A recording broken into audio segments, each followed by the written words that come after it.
सुंदर शाळा हायस्कूल काढलं, जेणेकरून तुम्हाला सगळ्या सुविधा उपलब्ध करून दिल्या. पूर्वीसारखा काळ नाही राहिला. आता जो काळ आहे तुमच्या फायद्याचा आहे, परंतु तुम्ही त्याचा उपयोग घेत नाहीये. काळ जरी बदलला असेल, आपण पण काळ बदलला, तुमची महिलांची उपस्थिती जरी बदलली असेल, परंतु स्थिती तीच कायम आहे. सरांनी तुम्हाला मागच्या गोष्टी सांगितल्या, सतीची प्रथा सांगितली. सतीची प्रथा म्हणजे काही सोपी नव्हती. जेव्हा नवरा मिळाला मांडीवर घ्यायचा, मांडीवर घेऊन त्याचा मुर्दा मांडीवर घ्यायचा, बाईनं बसायचं आणि बाईची इच्छा नसल्यानंतर तिथं ढोल ताशे नगारे वाजवायचे आणि आजूबाजूला लोक ओरडायचे आणि दोघं जण मोठ्या मोठ्या काड्या घेऊन उभे राहायचे आणि त्या काड्या अशा घेऊन उभे राहायचे की जेणेकरून ती बाईची इच्छा नसेल बाहेर याची प्रत्येच्या बाहेर तिला काढून ठोसायची आणि तिचा किंकाळ्या, तिचा आवाज, तिच्या त्यावेळेच्या वेदना इतक्या भयंकर राहत होत्या की ते ढोल ताशे वाजत होते. परंतु ही प्रथा आता परमनंटली बंद झाली आहे. त्यासाठी आपले जे पूर्वज आहेत, काही थोर महान होऊन गेले, राजाराम होऊन गेले असतील, मला लॉर्ड लँडिंग होऊन गेले असतील, त्याचबरोबर ज्योतिबा फुले यांनी असं खूप खूप काही म्हणजे आपल्याला सुविधा करून दिलेल्या आहेत. परंतु आपण त्या गोष्टी आठवत नाही. मला असं वाटतं आयोजक असतील किंवा शिक्षक असतील यांनी मुलांना कमीत कमी त्यांना देशप्रेमाबद्दल गोष्टी सांगाव्या, देशभक्तीबद्दल सांगाव्या. आता आपल्याला काही म्हटलं की नाही मला शेगावला जायचं, मला पंढरीला जायचं, मला मंदिरात जायचं, परंतु एखाद्या तुम्ही एखाद्या लायब्ररीमध्ये जात नाही, तुम्ही लायब्ररीचं पुस्तक बघित नाही, तुम्ही कधी जालियनवाला बागमध्ये काय झालं होतं तिथं वस्तुस्थिती काय ती कधी बघत नाही, कधी तुम्ही अटारी बॉर्डरला जात नाही. तुम्हाला जर कधी सहल करायची, तुम्ही खरंतर नक्षलाईट एरियात जाऊन बघा. तिथं गडचिरोली, चंद्रपूर, भंडारा जिल्हा असेल, त्या जिल्ह्यात जर गेल्यानंतर मुलींना काय असते, त्यांना खाऊ काय असते हे माहित नाहीये. बरोबर मॅडमला मी सांगते की ज्यावेळेस मी 2005-06 माझी ड्युटी गडचिरोली जिल्ह्यामध्ये लागली. तिथे गेल्यानंतर आम्ही जायचं सर्चिंग करायला.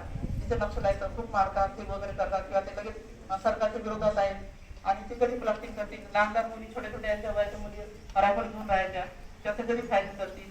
आम्ही गावात गेलो, गेल्यानंतर तिथे आपली रथयात्रा सुरू होती लालपूर साहेबांनी, त्या काळात तेव्हाची गोष्ट. ते गावी जाऊन आम्ही अल्लापल्ली अहिरी कॅम्पला गेलो. तिथे गेल्यानंतर एका गावामध्ये सहज गेला. आता मी गावातली असल्यामुळे मला सवय होती गावातल्या मुलींना जाऊन विचारायची. त्या गावात विचारलं, त्याला मी म्हटलं अरे त्या घरी गेलो, एका बाईकडे पाणी वगैरे पिलं, थोडीशी गोळच खाली. आणि तुझ्यामुळे तुला काय आणायचं, मुलांना विचारलं तुला काय आणायचं, ती म्हणे मला भातकं आणायचं. मला भातक्यामध्ये काय आणायचं, म्हणे पोंगी आणि भाजी. म्हणजे मला असं दुःख झालं की आपल्या मुलांना जर आपण म्हणतो खायला काय पाहिजे, आपल्याला पिझ्झा पाहिजे, आईस्क्रीम पाहिजे, पेढे पाहिजे, चमचम पाहिजे, म्हणजे ती किती मागे येतात.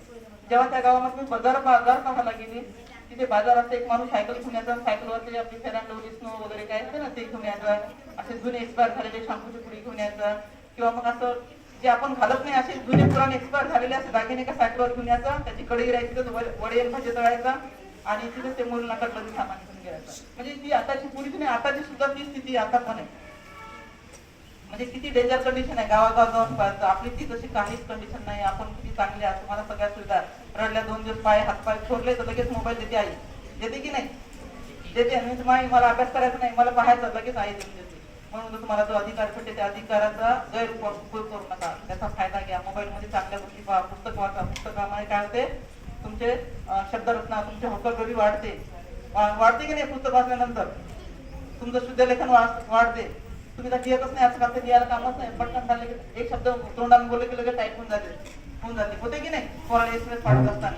परंतु लक्ष द्या, तुम्ही इथे आहेत काही आशा वर्कर आहेत किंवा पॅरेंट असतील, त्यांनी मुलींना काय अभ्यास करता, कशा राहता याच्यावर लक्ष द्या. कायदा जरी महिला फेवर मध्ये आहे, परंतु सगळा माझ्यामध्ये सगळा विरुद्ध आहे. कारण की महिलांना त्या कायद्याचा उपयोग करून घेता येत नाहीये. कायद्याचा अधिकारच माहित नाही आपले कोणते आहेत. तर आपले अधिकार ते माहिती घेऊन घ्या. बऱ्याच मुलांना कधी मुलं ती बक्षीस जातात, त्यांना सुद्धा माहित नसते आपल्याला ती बक्षीस गेल्यानंतर पोलिसांनी किती दंड द्यायला पाहिजे. त्याला माहित नसते, पोलिसांना 1,500 दंड पण लागते, 500 रुपये पटकन मला सोडून द्या, पण त्याला 500 रुपये दंड असते. कारण आपण आपल्याला अधिकार आपल्याला माहित करायला पाहिजे काय काय म्हणून. महिलांचे सुद्धा 400 ठिकाण दाखल झाल्यानंतर काय करायचं, समोर झालं नवरा वागत नाही, जाते कुठेतरी एखाद्या माणसाकडे समुपदेशन करायला जाते एखाद्या शेतमध्ये आणि सांगते की जाऊ द्या, तुमचं पटत नाही, अर्थात होत नाही, गुन्हा दाखल करून टाका. गुन्हा दाखल करून टाकल्यानंतर नवरा काय करेल, ठीक आहे नाचतच नाही तिला, त्या गुन्हा दाखल केला मी घरातच घेत नाही. पण तिला माहित नाही डोमेस्टिक ऍक्टची कारवाई करायची, खावटीची केस टाकायची, वेगवेगळे कायदे आहेत. त्या कायदे आपल्याला माहित पाहिजेत. म्हणून मुलींना शिक्षणाबरोबर कायदे सुद्धा माहिती पाहिजे. त्याचबरोबर आपण कसं वागतो, कसं राहतो, कपडे कसे घालतो, आपल्याला काय करायचं, लहानपणी तसं एम करून घ्यायचं नाही मला पोलीसच व्हायचं. मला पण लहानपणी असं वाटायचं होतं, एक तर मी पोलीस होईल, एक तर मिलिटरीमध्ये जायचं. पण माझ्या वेळेस मिलिटरी नव्हती, 1993 पासून नंतर मिलिटरी आली. म्हणजे महिलांना CRPF मध्ये घ्यायला लागले, पोलीस घेत नव्हते किंवा मला असं डाकू म्हणून जायचं. असं वाटायचं आणि खूप लुटायचं आणि गरीबाला दान करायचं. दान म्हणजे माझे वडील मला नेहमी सांगायचे की अरे तू असं काय विचार करत म्हणलं. त्यावेळेस मी जेव्हा छोटी होतो माझे वडील मला याची गोष्टी सांगायच्या, फुलंदेवीची गोष्ट सांगायची, चंबलची राणीची किंवा डाकू राणीच्या.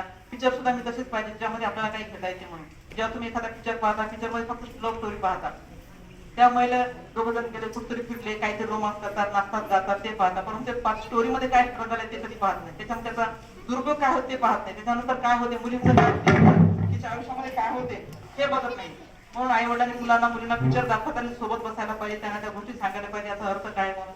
याचं मग असं काही पाहायला लागलं तर आता पिक्चर असे निघाले की आई वडिला समक्ष पिक्चर सुद्धा पाहू शकत नाही.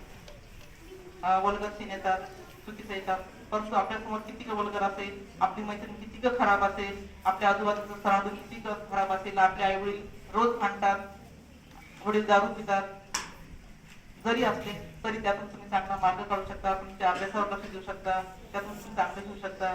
आपली जर एखादी मैत्रीण चुकत असेल तर तिला आपण म्हणू शकतो बाई ती चुकली बरं, तू त्या पोरात नादी लागू नको, यातून काही फायदा नाही, समोर जा. कारण इकडे तुम्ही वायगोळ, ही वायगोळ बीट आहे मॅडम, या वायगोळ बीट मध्ये 16 ते 17 गाव आहेत. आणि बीट म्हणजे कसं पोलीस केलेली विभागणी, ही पोलिसांना काम सुसूत्रपणे करण्यात यावं, प्रत्येकाला कामात संधी भेटावं आणि समाजापर्यंत प्रत्येक पोलीस पोहोचला पाहिजे किंवा त्यांच्या अडचणी जाणून घेतल्या पाहिजे. त्याकरता बीटचं विभाजन केलं जाते किंवा गाव म्हणजे पोलिसांच्या काही खात्याचं विभाजन केलं जाते.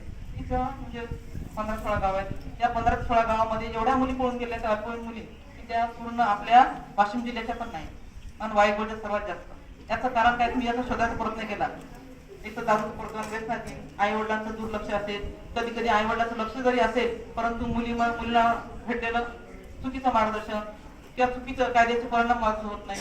मुलांना सुद्धा माहित असायला पाहिजे, मुलींना सुद्धा जर कोणती मुलगी 17 वर्ष 365-64 दिवस बी असेल, एक दिवस जर कमी असेल तर तुम्ही त्यात बालिका म्हणून येतात. जर मुलांनी जर एखाद्या मुलासोबत असं चुकीचं काही केलं तर तिला तर पोस्ट होते. मुलींना वाईट नजर सुद्धा पाहिलं, तुम्हाला तुमच्या अधिकार, तुम्हाला गुड टच बॅड टच सांगायला येते, आमच्या शाळेत असतात, त्याच येतात, सुषमाताई सांगायला येत असते. तुम्ही शाळेत आलते कधी, झालं ते तुमच्या लेक्चर झालं इकडे नाही ना, यायचं एखाद्या वेळी. तर छोट्या मुलींना आम्ही त्या सुद्धा आहे आमच्याकडे सुविधा की मुलींना गुड टच बॅड टच सांगा, त्याबाबत माहिती सांगा, परंतु हे आई वडिलांनी सांगायला पाहिजे मुलींनी कसं राहायचं, त्यानंतर उपवास धरायचं, नवरात्र आलं की आपल्या पायाची चप्पल नसते, काय 9 दिवस मुली उपवास करतात. नाही म्हणतात मला उपवास आहे, काल मुली माझी चतुर्थी आहे, 8 दिवस अगोदर एका शाळेमध्ये गेली होती, बहुतेक तर महाशिवरात्र वगैरे होती, त्या शाळेत गेल्यानंतर तिथे नाही विठुलीला मला पूजा करायला बोलवलं, या पण मॅडम तुम्ही, आता भंडाराचे साप्ताह असते खासदार म्हटल्यानंतर मग त्या ठिकाणी मला जावंच लागते. मुलगी त्या का मुलीने मला बघायला, मॅडम मला तुझ्याशी फोटो काढायचा, मॅडम बेटा तू काय करतेस, काढ फोटो माझ्यासोबत. तर मॅडम मी 12वी मध्ये आहे. मॅडम मग पेपर उद्या आहे ना, मी इथं काय देवाची पूजा करायला, मी इथं सांग इकडे देवाला साखरे घालते आणि देवाला साखरे घालण्यानं नाही होणार पास, मला अभ्यास करावा लागेल. त्यानंतर समोर मुली आल्या 4-5 जणी, त्या मुली मंदिराच्या पाठीमागे त्या याला पैसा चिटकत बसले. म्हणलं का बघतो मला पेपर चांगला दिला तर पैसा चिटकत. आपण त्यावेळेस जर तुम्ही अभ्यास केला नाही होता, देव असं म्हणत नाही या जगात देव नाही, जगात म्हणतो या जगामध्ये देव नाही, भूत नाही किंवा भविष्य सुद्धा म्हणजे इच्छाच नाही, परंतु काहीतरी शक्ती आहे की आपल्याला बरं आणि गोरं करायला चालना देते. त्यासाठी आपल्याला चांगलं भेटावं. जेव्हा आपण देवगाला मानतो, आपण बघा तपस्वी मारले तर का जातो आपण त्याच्याकडे, जेव्हा एखादं काही मुडाप झाला कधी चिडचिड होतो त्यावेळेस जायचं, तिथं शांत बसायचं, तिथं शांत केलं आपल्याला असं वाटतं काहीतरी घ्यावं. तिथं आपण तुम्ही देवा मला वाचव, देव नाही वाचणार तुम्हाला. आता मंदिरात चोरी झाली, मंदिरात चोरी सुद्धा झाली, देवाचे डोळे सुद्धा काढून नेले, असं काय 1000-2000 जवळ पेटीमध्ये 1,000 रुपये नेले चोरून, मग तिथं कुठे गेला देव. परंतु मी असं देवाला काही म्हणत नाही, त्याबद्दल मला काही म्हणायचं नाही, परंतु तिथं गेल्यानंतर आपल्याला आपण एक ऊर्जा घेतो देवाकडे गेल्यानंतर. तिथं आपण गेल्यानंतर काहीतरी चूक केली असेल किंवा आपल्याला आपण म्हणतात ना, काही समाजामध्ये काही लोक प्रायश्चित्त करतात, देवाला कन्फेशन वगैरे देतात, किंवा आपण म्हणतो की नाही आता काहीतरी झालं, माझ्या चूक झाली. त्याकरता आपण जसा विचार करा तसंच होतं. तुम्ही आकर्षणाचा नियम आहे, तुम्ही जो विचार करा तसंच होणार. तुम्ही ठरवा मला पोलीसच व्हायचं नाही, मला डॉक्टरच व्हायचं, मला इंजिनियरच व्हायचं, तुम्ही आतापासून जो विचार करा तुम्ही तसंच होणार. तुम्ही नेहमी मोठे विचार करत राहा. मला सुद्धा मी सांगितलं की अगोदर की मला पोलीस व्हायचं, मला डाकू व्हायचं, म्हणून डाकू व्हायचं संधी नाही भेटली मला, पण पोलीस व्हायची संधी भेटली. मला पोलीस होणार, मी अधिकारी होणार, मी असं भारतीतच केलं. मला लहानपणापासून विचार केले, मी सांगितलं स्वप्न पाहिलं होती. माझ्या वडिलांचं घर तर काय पहिले धाब्याचे घर राहायचे, धाब्याच्या घरामध्ये कुठं आपण मी नाही, मी कार घेऊन येईल, मग आपल्या पोट्यामध्ये कार घेऊ, आम्ही असं करू. तुम्हाला हसत होते काही स्वप्न बघते का, आणि आता खरं आमच्याकडे कार आहे का. कारण की आपण जे लहानपणी विचार करतो ते कुठेतरी प्रमाणात जाते म्हणतात ना, तसा विचार आहे. आकर्षक नियम आहे. तसं तुम्ही नेहमी पॉझिटिव्ह विचार करा, नेहमी चांगलं करा. आता पॉझिटिव्ह विचार कसं घ्यायचा, आकर्षक नियम कसा आहे की आपल्याला पॉझिटिव्ह ऊर्जा कशी आहे बघा. तुमची मुलं असो का मुली असो, एका दुकानामध्ये तुम्ही गेल्या, 100 रुपये घेऊन गेल्या दुकानामध्ये, त्याला सांगता काका मला माझ्या आईनं चायपत्ती साखर वगैरे सांगितली, गेल्या 100 रुपये घेऊन. तो काय करते, 60 रुपये सामान देते, 60 रुपये सामान देते आणि तुम्हाला 40 रुपये परत करायला पाहिजे. पण त्याचं लक्ष राहत नाही, तो तुम्हाला 60 रुपये परत करते, 20 रुपये शिल्लक देते तुम्हाला, आहे की त्याने 40 परत द्यायचं, तुम्हाला 60 रुपये परत देते. मग आपण काय करतो, आपल्या मनात जर चोरीची भावना असेल, सुट्ट्यासारखं पटकन पैसे घेतो, थैली उचलून पटकन चालत जातो आणि डबल तो काकाच्या टक लावून पाहतो, दुसऱ्या बाजूला लागली काय आपल्या मनात चोरी राहते. आणि मन असं, हा काका जाईल का, 20 रुपये मी लपून ठेवतो, आणि हा काका जाईल का, माझ्या वडिलाला सांगेल का, माझ्या आई बाबाला सांगेल का, मला पेटो केल का, हे तुमचं कंटिन्यू तुमच्या मनात विचार राहते. रात्री पण तुम्ही झोपत नाही, काय फक्त 20 रुपयासाठी. ते जर तुम्ही त्यांना म्हटलं काका तुम्ही चुकले, तुम्हाला समजत नाही का, तुम्ही 20 रुपये मला शिल्लक दिले, तुमचा हिशोब चुकला, तुम्ही मला 20 रुपये का शिल्लक देता, तुम्ही तुमच्या मनात काय आहे का, माझ्याबद्दल तुम्ही काय विचार करता का, माझं मन पाहता. मग तो लगेच म्हणते नाही अरे बापरे, पोरगी किती हुशार आहे, बापासारखी पोरगी हुशार आहे, आईसारखी हुशार आहे, बघा यांची खानदान किती चांगले, लेकर किती चांगले आहेत, हे 20 रुपये सुद्धा शिल्लक नेऊ शकत नाही. म्हणजे तुम्ही जेव्हा देता त्यांना 20 रुपये देता, तेव्हा तो काका तुम्हाला खुशी देतात. चॉकलेट बी दुकानदारचं असेल, नाही दिलं तर म्हणते सुद्धा मुलगी खूप इमानदार आहे, खूप चांगली आहे. मग जेव्हा तुम्ही बाहेर निघता तेव्हा तुमच्यामध्ये एक प्रकारची पॉझिटिव्ह ऊर्जा येते आणि ठेवता करे चला, आणि याला म्हणतात पॉझिटिव्ह ऊर्जा.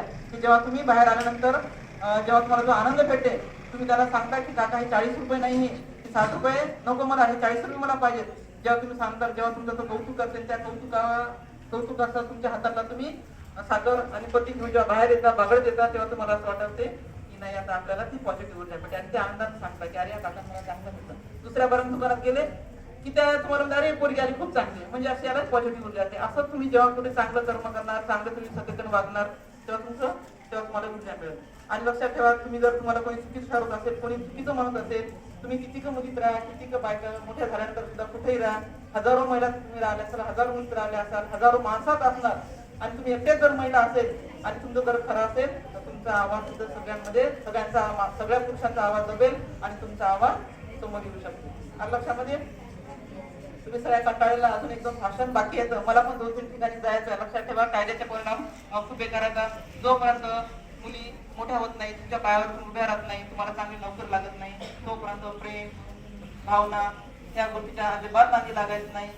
जोपर्यंत पायावर उभं राहत नाही तोपर्यंत त्या भानगडीत अजिबात सोडू नये. मुलींनी मुलांच्या नादी लागू नये. जर काय चुकीचं करत असेल तर आई वडिलांनी मुलींना समजून घ्यायला पाहिजे, त्यांना समजून सांगायला पाहिजे. शाळेच्या विद्यार्थ्यांना टीचर लोकांनी समजून सांगायला पाहिजे.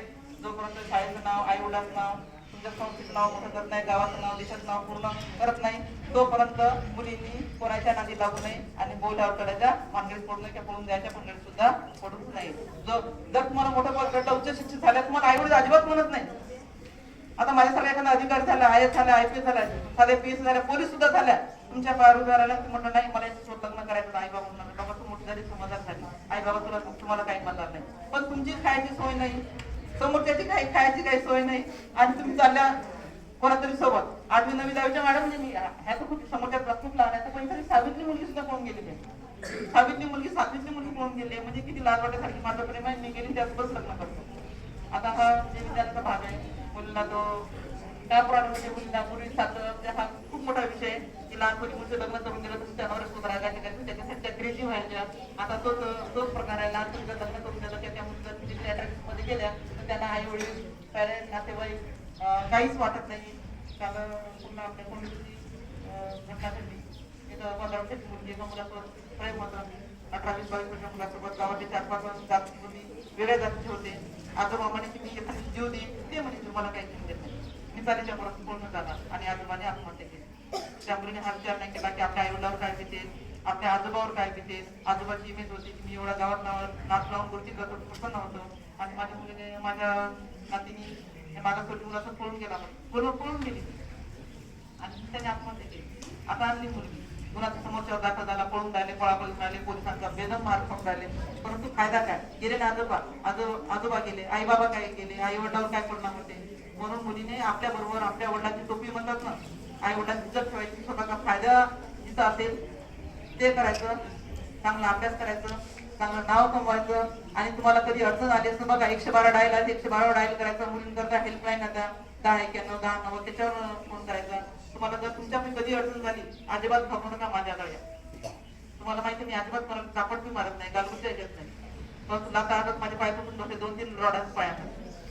तुम्हाला कधी अडचण आली मुलांना सुद्धा मुलींना सुद्धा, मुलाबरोबर मुलींबरोबर मुलांचं सुद्धा लैंगिक शोषण होते, मुलांसोबत जर चुकीचं काही झालं तर तुमच्यापैकी मुलांनी सुद्धा, तुम्ही सुद्धा शाळेमध्ये सांगा मुलांना सुद्धा, मुलांचं सुद्धा शोषण होतं. मुलांना कधी अडचण आल्या तर त्यांना सुद्धा तुम्ही पॅरेंट लोक, कारण की आपलं जाऊ दे बाबा कशाला बेइज्जती जाते, आपलं नाव खराब होऊन जाईल याचा विचार न करता कधी पोलीस स्टेशनमध्ये या. माझी तुम्हाला मदत असेल. आयोजक मंडळींनी, शाळेच्या सर्व लोकांनी मला बोलवलं, 2 शब्द बोलायची संधी दिली जागतिक महिला दिनानिमित्त, त्यामुळे मी सगळ्यात तुमचे आभारी आहे.